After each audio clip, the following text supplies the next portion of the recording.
Assalamualaikum warahmatullahi wabarakatuh. Baik, sebelum kita mulai materi kita pada kali ini, marilah terlebih dahulu kita berdoa dan membacakan Bismillahirrahmanirrahim.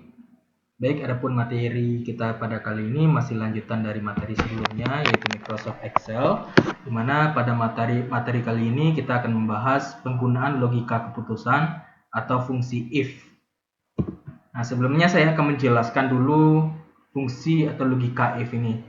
Jadi di dalam dunia kerja sering kita temui permasalahan yang tidak dapat diselesaikan hanya dengan menggunakan perumusan sederhana. Permasalahan semacam ini di dalam Microsoft Excel dapat diselesaikan dengan menggunakan fungsi logika. Salah satu fungsi yang sering digunakan untuk memecahkan permasalahan yang menyangkut peristiwa-peristiwa logika yaitu dengan fungsi if.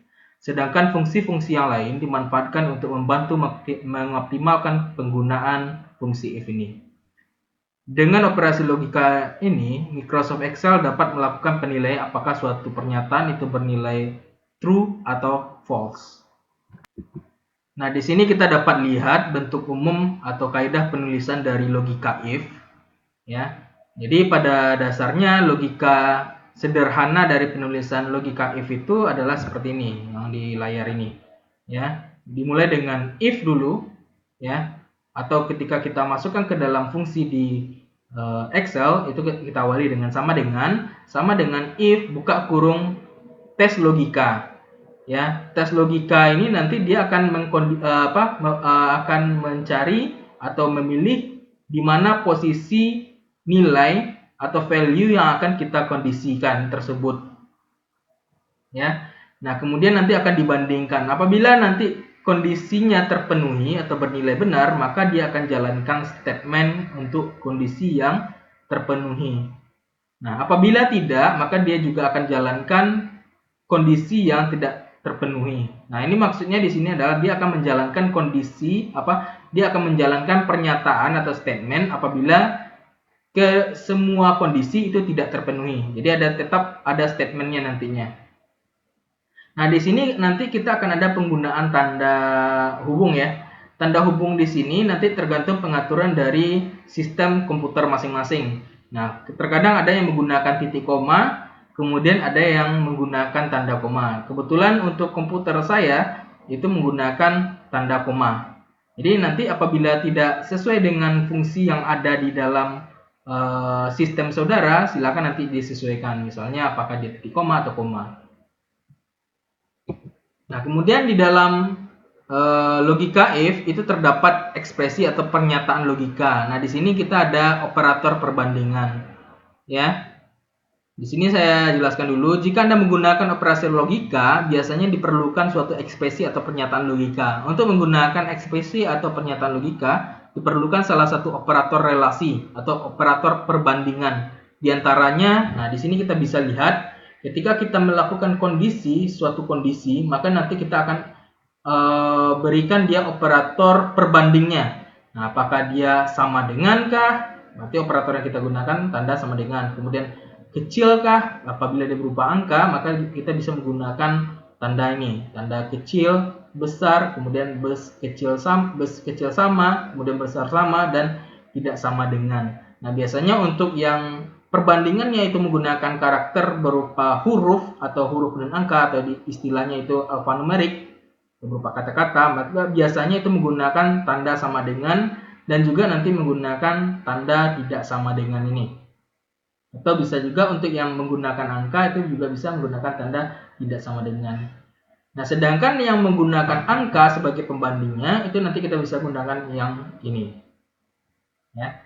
Nah, kemudian pada fungsi if atau logika if itu juga ada operator logika namanya. Di sini kita ada logika AND dan OR. Nah, ini untuk menggabungkan dua atau lebih ekspresi logika. Jadi nanti apabila kita ingin menggabungkan dua atau lebih ekspresi logika, kita bisa menggunakan operator ini, AND dan OR ini. Nah, bentuk penulisannya mungkin kita lihat untuk operator logika. Nah, ini fungsinya adalah operator logika AND akan dianggap benar jika semua ekspresi logikanya benar. Nah, ini bentuk umum penulisan dari operator logika N, yaitu sama dengan N, kemudian tentukan ekspresi logika 1, ekspresi logika 2, dan seterusnya. Nah, ini biasanya digunakan pada saat kita melakukan logika, ya, kita kondisikan semua logikanya dulu, ya. Untuk kondisi yang dinyatakan benar, ya, apabila semua kondisinya itu benar. Nah, apabila salah satu kondisi yang kita tuliskan ternyata tidak benar, maka dia akan nyatakan pernyataannya adalah false atau salah. Ya, jadi secara logikanya di sini, apabila semua kondisi itu benar, ya, semua misalnya ada 5 kondisi yang kita nyatakan. Nah, kelima-lima kondisi itu ternyata benar, maka dia akan jalankan statementnya benar. Ya, jadi semuanya harus benar, tidak ada yang salah satupun. Ya, jadi semuanya harus kondisinya benar. Kalau tidak, maka dia akan nyatakan salah, walaupun hanya salah satu saja yang salah, maka dia akan nyatakan salah. Nah, kalau seandainya kita butuh yang misalnya semua kondisi atau salah satu kondisi saja yang bernilai benar, maka dia akan nyatakan pernyataannya. Nah, itu kita bisa menggunakan logika OR. Ya. Karena untuk logika OR itu dia hanya memilih salah satu saja dari ekspresi logika yang benar. Jadi ada beberapa logika nantinya yang kita kondisikan. Apabila dari semua kondisi tersebut ternyata ada salah satunya yang benar atau yang cocok, maka dia akan jalankan kondisinya untuk pernyataan yang benar tersebut. Ya.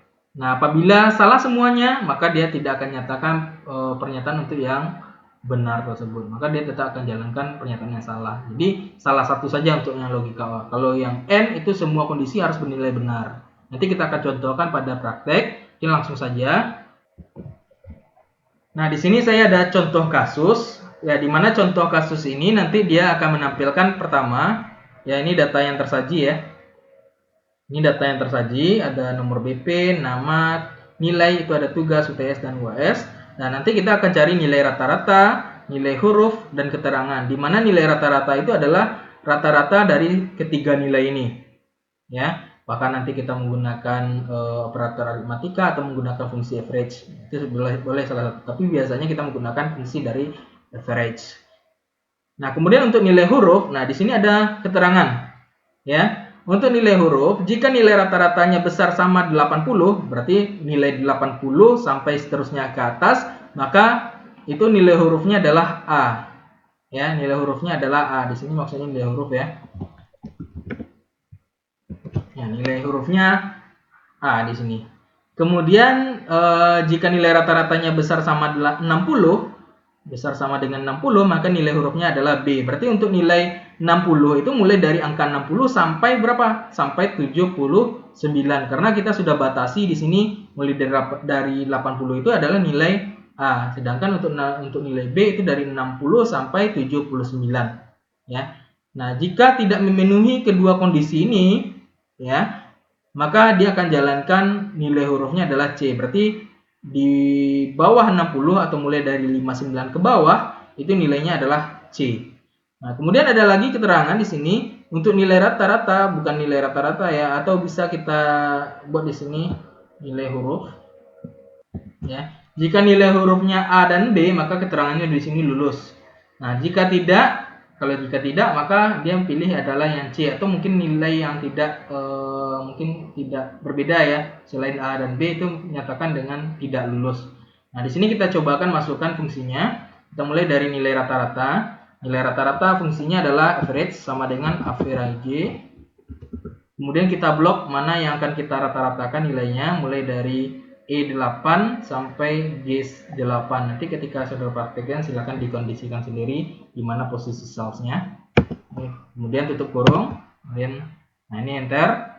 Kemudian tarik ke bawah nilainya. Ya. Nah, kemudian nilai huruf. Nah, di sini coba diperhatikan. Ya, untuk nilai huruf itu kita masukkan dulu kondisinya adalah sama dengan if, ya. Kemudian buka kurung. Setelah buka kurung, nah kita tentukan di sini apa? Jika nilai rata-rata, berarti sama dengan jika nilai rata-rata posisinya ada di sini. Kita klik di H8. Ya, klik di sini. Kemudian apa operator pembandingnya? Yaitu besar sama dengan, ya, besar sama dengan 80, maka itu kita nyatakan dengan koma, ya. Nah, atau di saudara mungkin ada yang menggunakan titik koma. Ya, coba diperhatikan aja di sini ya. Apakah dia pakai koma atau titik koma? Nah, di sini di sistem saya itu menggunakan koma. Maka nilainya adalah A. Untuk nilai berupa karakter, ya, apakah itu huruf atau huruf gabungan huruf dan angka, yang mungkin kalau seandainya dia angka tapi tidak diproses, maka kita gunakan tanda kutip, ya, diapit dengan tanda kutip. Kalau dia berupa huruf atau gabungan huruf dan angka ataupun angka yang tidak diproses, ya, maka kita buat dia di dalam kutip. Nah, nanti untuk nilai besar sama 80 itu adalah A. Kemudian selanjutnya jika yang kedua, ya, untuk kondisi yang kedua besar sama 60. Nah, di sini kita sambung jika tidak juga sama. Jika tidak, maka ini juga sama, kita berikan tanda koma. Jika tidak, maka jika nilai rata-rata besar sama dengan berapa? 60, makanya koma, kemudian berapa nilainya? Yaitu B. Nah, jika tidak, maka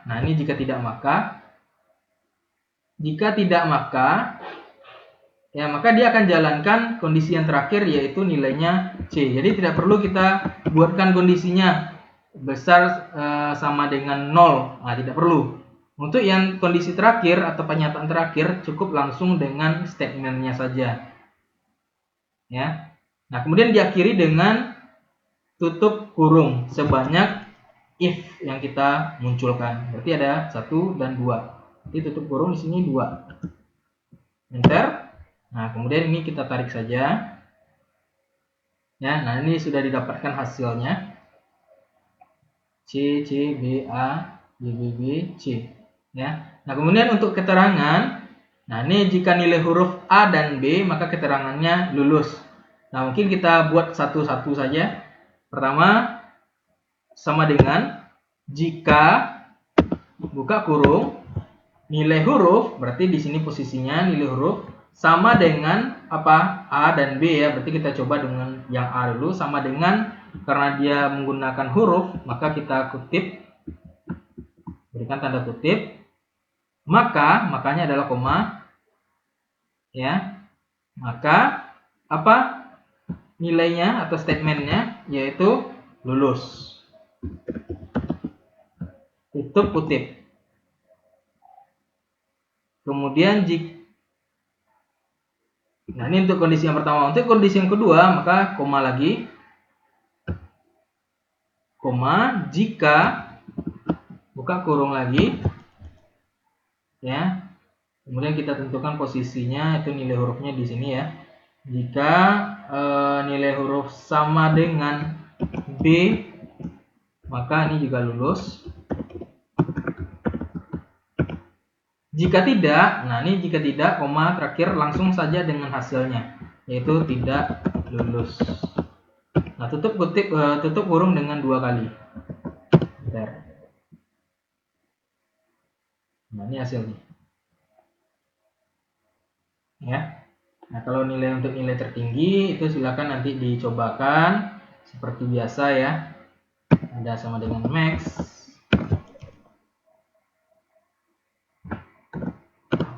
Kemudian untuk nilai terendah sama dengan min. Kemudian rata-rata kelas sama dengan average.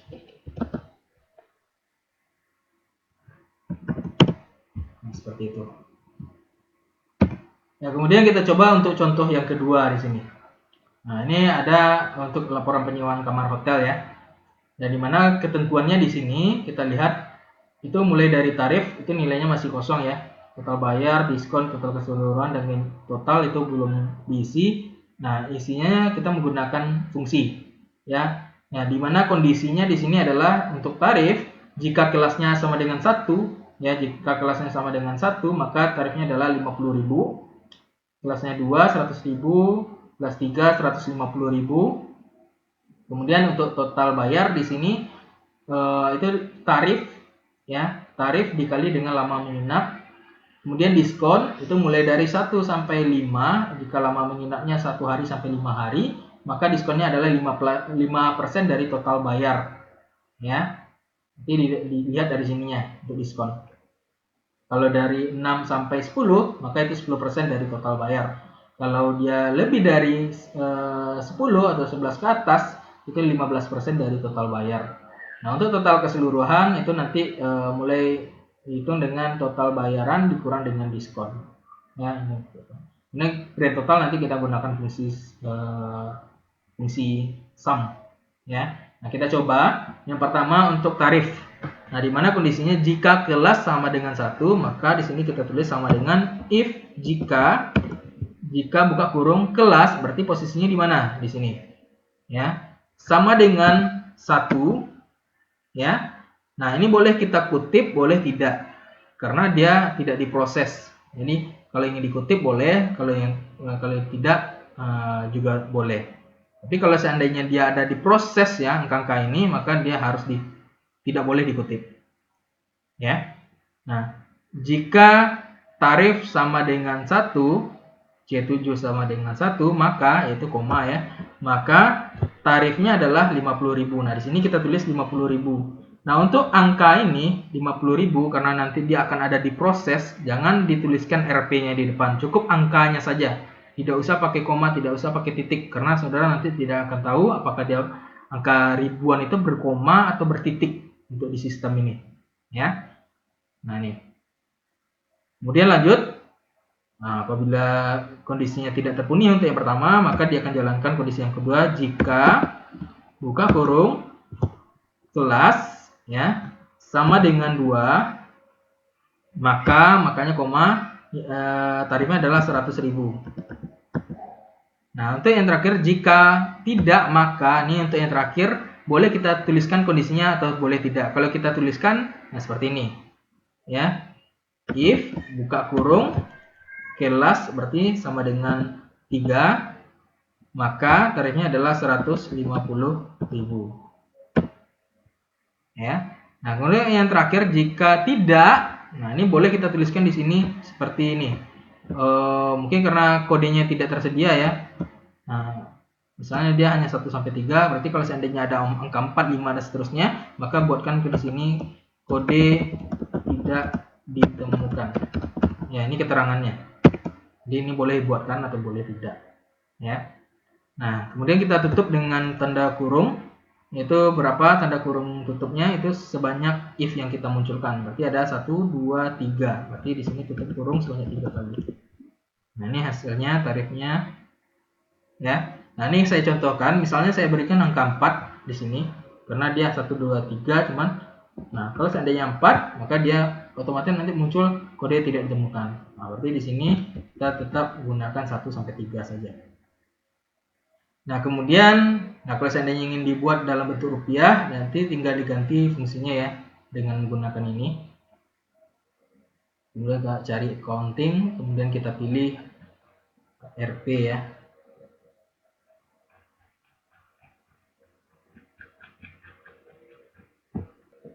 Kita cari RP.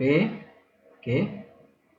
Nah, untuk total bayaran di sini rumusnya adalah tarif dikali lama menginap. Berarti di sini cukup sama dengan tarif ya dikali dengan lama menginap. Kemudian tarif. Ya, ini tinggal kita ganti jadi rupiah.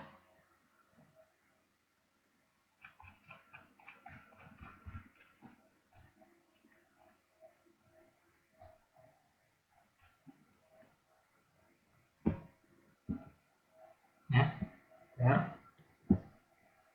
Nah, kemudian untuk diskon, diskon ini kondisinya jika lama menginap 1 sampai 5 ya. Jika lama menginap 1 sampai 5 maka diskonnya adalah 5%. Ya. Nah, kita dituliskan di sini untuk fungsi diskon.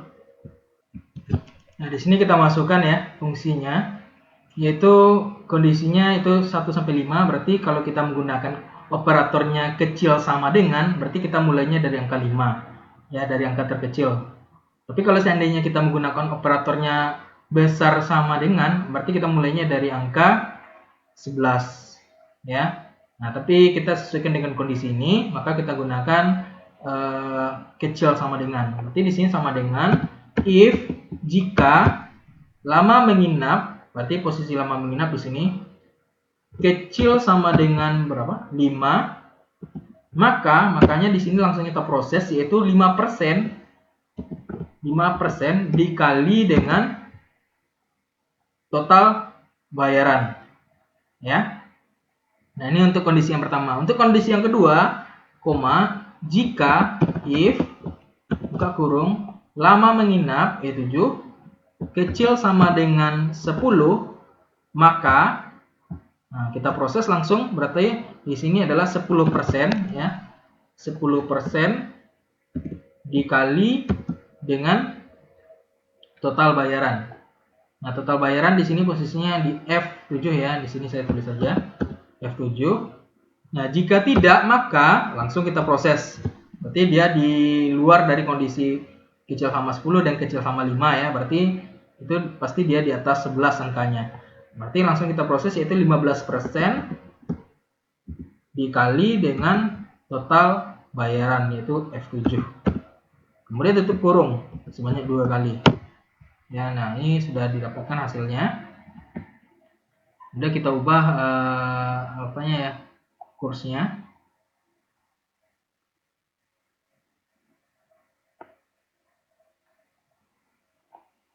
Nah, kemudian untuk total keseluruhan itu adalah total bayaran dikurang dengan diskon. Jadi sini rumusnya sama dengan total bayaran dikurang dengan diskon.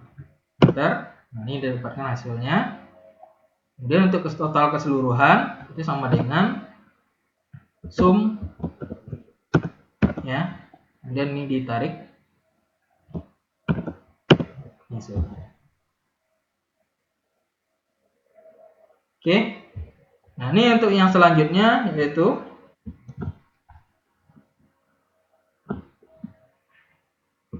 ini untuk contoh logika OR dan AND.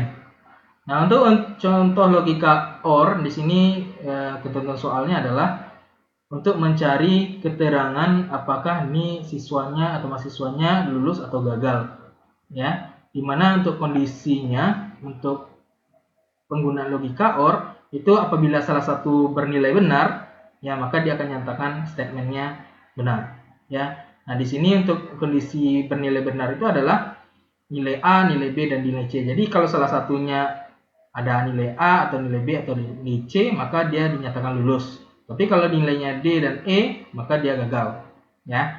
Nah, untuk penulisan struktur dari logika OR, berarti kita mulai dengan sama dengan if buka kurung OR buka kurung. Nah, apa yang akan kita bandingkan yaitu nilai akhir. Nilai akhirnya adalah E5 sama dengan A. Nah, ini untuk kondisi yang pertama, ya, untuk nilainya benar atau nilainya lulus, maka kita sebutkan dulu E5 sama dengan A, kemudian E5 sama dengan nilainya B, kemudian koma E5 sama dengan nilainya E5 sama dengan nilainya C, maka kita tutup kurung dulu, maka angkanya koma, hasilnya apa? Itu lulus. Tutup kutip. Kemudian jika tidak, maka langsung hasilkan gagal di sini. Ya, udah tutup kurung. Ini bisa kita tarik nilainya langsung. Ya. Nah, ini apabila salah satu saja A atau B atau C, maka dia nilainya lulus. Ya, tapi kalau dia nilainya di luar kondisi yang kita sebutkan di sini, maka dia nilainya adalah gagal. Nah, kemudian untuk menghitung jumlah siswa, berarti kalau seandainya ini nggak ada nomor urut, ya, nah bisa kita hitung dengan menggunakan fungsi, yaitu sama dengan count A buka kurung. Nah, kita hitung mana blok yang akan kita hitung jumlahnya, kurung. Kemudian ini untuk yang jumlah yang lulus saja, karena mungkin ada ribuan datanya, kita nggak tahu berapa orang yang lulus, berapa yang gagal. Nah, ini bisa kita hitung juga menggunakan fungsi count if buka kurung. Kemudian kita blok. Nah, ini kita blok ya. Nah, mana yang lulus saja. Berarti kita tulis di sini koma, mana yang lulus saja, lulus. Mana yang ada kata-kata lulus. Udah tutup kurung. Ini ada 3. Nah, untuk yang gagal juga sama. Sama dengan count if buka kurung. Nah, ini kita blok datanya, mana yang akan kita lihat, mana yang gagal nilainya, koma. Kita cari tulisan yang gagal ya. Totalnya ada berapa? Ini ada yang salah ya. Ini kita tutup kurung dulu. Koma gagal. Nah, salah ya. Oh ya, ini count-nya T-nya kurang. Count if. Ini kita seperti ini lagi ya. Oke. Nah, ini dapatkan hasilnya 2. Nah, kemudian untuk contoh logika N di sini, untuk contohnya ketentuannya adalah sebuah sekolah itu bersatu membuat peraturan bahwa setiap hari Jumat siswa harus menggunakan seragam baju batik dan celana hitam. Siswa yang melanggar itu tidak diperkenakan masuk kelas. Berarti kondisinya itu harus terpenuhi, bajunya harus batik, celananya harus hitam. Nah, kalau dia hanya pakai baju batik aja tapi celananya tidak hitam, maka dia tidak boleh masuk. Ya. Nah, di sini kita kondisikan dengan menggunakan logika N. Berarti dia harus terpenuhi keduanya. Jika sama dengan if N buka kurung. Nah, ini kondisinya sama dengan batik, kemudian koma, L5-nya di sini untuk celana sama dengan hitam. Berarti baju batik, celana hitam. Nah, apabila dia terpenuhi, maka dia akan jalankan boleh masuk. Nah, jika tidak, maka dia akan jalankan ini. Tidak boleh masuk. Ya, berarti kondisinya harus terpenuhi semuanya. Ya, kalau hanya salah satu, berarti tidak boleh masuk dia. Ya. Nah, ini. Sini. Nah, sekarang untuk latihan saudara atau tugas saudara, silakan kerjakan ini. Ya, soal-soal ini. Nanti silakan di screenshot ya. Ini saya perbesar. Oke, tampilannya. Kemudian ini keterangannya, silakan nanti dibaca ya. Mulai yang pertama. Nah, ini untuk nama barang kondisinya seperti ini. Harga kondisinya seperti ini, total harga. Ini kondisinya diskon, ini kondisinya, kemudian total bayar, ini kondisinya. Kemudian terakhir untuk total penjualan nanti silakan gunakan fungsi sum. Oke, jika ada pertanyaan silakan ditanyakan. Untuk materi kali ini saya rasa cukup. Silakan coba. Semoga berhasil atau bisa. Ini saya cukupkan. Assalamualaikum warahmatullahi wabarakatuh.